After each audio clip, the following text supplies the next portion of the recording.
భారత్ పాక్ సరిహద్దుల్లో ఉద్రిక్త పరిస్థితులు కొనసాగుతున్నాయి. అంతర్జాతీయ సరిహద్దును ఆనుకొని ఉన్న గ్రామాల్లో ప్రజలు భయంతో వణికిపోతున్నారు. సరిహద్దుల నుంచి ఎప్పుడు తుపాకీ గుళ్లు, మోటారు దాడులు జరుగుతాయోనని ఆందోళన వ్యక్తమవుతోంది. ఇండో-పాక్ సరిహద్దుల్లో ఉన్నటువంటి సోహన్ బోర్డర్ అవుట్ పోస్ట్ వద్ద ఉన్నాం. జమ్మూ కాశ్మీర్లో ఉన్నటువంటి అన్ని సరిహద్దు ప్రాంతాలు, ఇంటర్నేషనల్ బోర్డర్లో కూడా పూర్తి ఉద్రిక్త పరిస్థితులు నెలకొన్నాయి. ఎవరు కూడా స్థానిక గ్రామాల ప్రజల్ని పూర్తిగా ఖాళీ చేసినటువంటి పరిస్థితి ఉంది.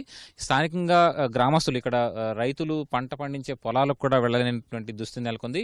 ఇక్కడ ఎప్పుడైనా సరే పాకిస్తాన్ వైపు నుంచి గుళ్ల వర్షం పడే అవకాశం ఉంది, మోటార్లతో దాడి చేసే అవకాశం ఉందన్న నేపథ్యంలో వారందరినీ కూడా ఇక్కడి నుంచి కిలోమీటర్ నుంచి 2 కిలోమీటర్ల దూరం తరలించేందుకు అధికారులు ప్రయత్నిస్తున్నారు. ఇక్కడ సోహన్ బోర్డర్ అవుట్ పోస్టులో ఉన్నటువంటి బీఎస్ఎఫ్ సిబ్బంది ఎప్పటికప్పుడు గస్తీ తిరుగుతూ అప్రమత్తం చేస్తున్నటువంటి పరిస్థితి ఉంది. అలాగే ఈ ప్రాంతంలో మోటార్ల వర్షం, అలాగే గొళ్ల వర్షం కూడా కురుస్తుంది అప్పుడప్పుడు అని చెప్పి గ్రామస్తులు కూడా చెప్తున్నటువంటి పరిస్థితి. పూర్తిగా ఈ ప్రాంతం అంతా కూడా కొంత భయాందోళనలో ఉన్నటువంటి పరిస్థితి ఉంది. మొత్తం నౌషేరా సెక్టర్లో ఉన్నటువంటి అన్ని ప్రాంతాలు, అలాగే పూంచ్, రాజౌరి తదితర ప్రాంతాల్లో అన్ని చోట్ల కూడా ఇదే పరిస్థితి నెలకొంది.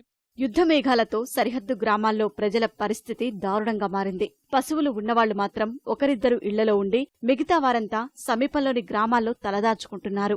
ఇళ్లలో ఉన్నవారు కూడా పాకిస్తాన్ రేంజర్లకు కనిపించకుండా చెట్ల చాటున కాలం గడుపుతున్నారు. విమానాల శబ్దం విన్నప్పుడల్లా గుండెలు ఆగినంత పనవుతోందని స్థానికులు వాపోతున్నారు.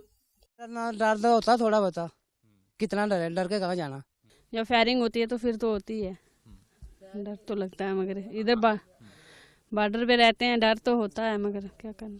और जीना बहुत मुश्किल हो रहा है। कभी रात को फायरिंग हो जाती है, कभी दिन को फायरिंग हो जाती है, लेकिन क्या करें, हम कहाँ जाएं।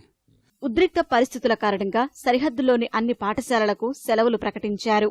ప్రస్తుతం జమ్మూ కాశ్మీర్లో ఉన్నటువంటి అంతర్జాతీయ సరిహద్దుతో పాటు నియంత్రణ రేఖ వద్ద ఉన్నటువంటి అన్ని చోట్ల కూడా బీఎస్ఎఫ్ దళాలు, అలాగే ఇండియన్ ఆర్మీ కూడా పూర్తి సన్నద్ధత ఉంది. అలాగే పాక్ వైపు నుంచి సరిహద్దు ఆవల నుంచి వస్తున్నటువంటి గుళ్ల వర్షానికి ధీటైన జవాబులు కూడా భారత సైన్యం చెప్తోంది.